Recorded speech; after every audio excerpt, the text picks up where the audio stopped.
quand les crises de l'époque fragilisent les conditions d'accueil du bébé. C'est clair qu'en 2023, là on est en 2023, on hérite de plusieurs crises. Je dirais que la plus proche, c'est celle qu'on vient de traverser dans tous les pays du monde, qui est la crise de la Covid-19. Et puis, de manière beaucoup plus large, dans le temps, c'est la crise environnementale qui nous revient presque tous les jours dans les médias et qui met une grande insécurité dans le chef des parents, qui active des angoisses. Alors, on va évidemment pas parler concrètement de cette crise climatique, mais plutôt des effets d'angoisse que ça provoque. En se mettant d'accord sur le fait que finalement, si on prend le développement sur toute la vie, on, on va considérer en fait que le développement est marqué par de l'angoisse. C'est-à-dire que l'angoisse, il fait pleinement partie du développement de l'enfant et l'angoisse fait partie pleinement également de la vie adulte. De toute la vie, on sera confronté à des moments qui vont susciter de l'angoisse. Et donc, je dirais que du côté de la parentalité, une des fonctions, un des rôles du parent, c'est d'accompagner l'enfant pour qu'il puisse dépasser ces angoisses qui font partie du développement normal de l'enfant.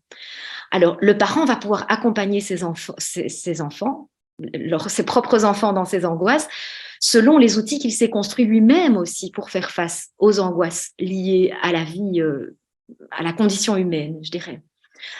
Alors, concernant ce qui se passe dans notre actualité, on va voir effectivement que en fonction de l'histoire des parents, en fonction des conditions de vie des parents, des ressources très concrètes des parents, eh bien, il va y avoir des facteurs qui vont être protecteurs ou qui vont être, à l'inverse, plutôt fragilisants. Cette capacité, en fait, à dépasser les angoisses qui sont amenées par ces crises qu'on vit dans notre société actuellement.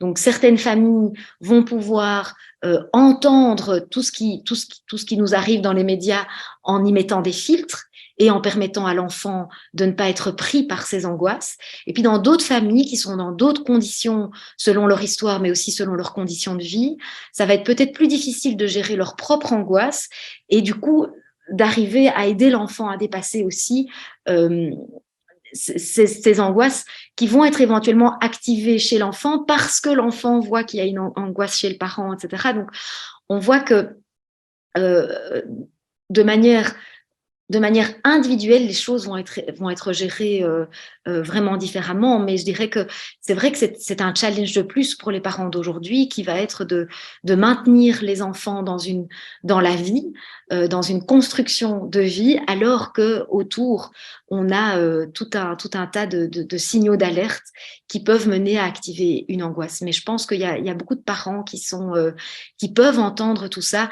et malgré tout pouvoir continuer à donner des appuis suffisants pour que l'enfant puisse construire sa propre vie et construire un projet aussi pour améliorer la société.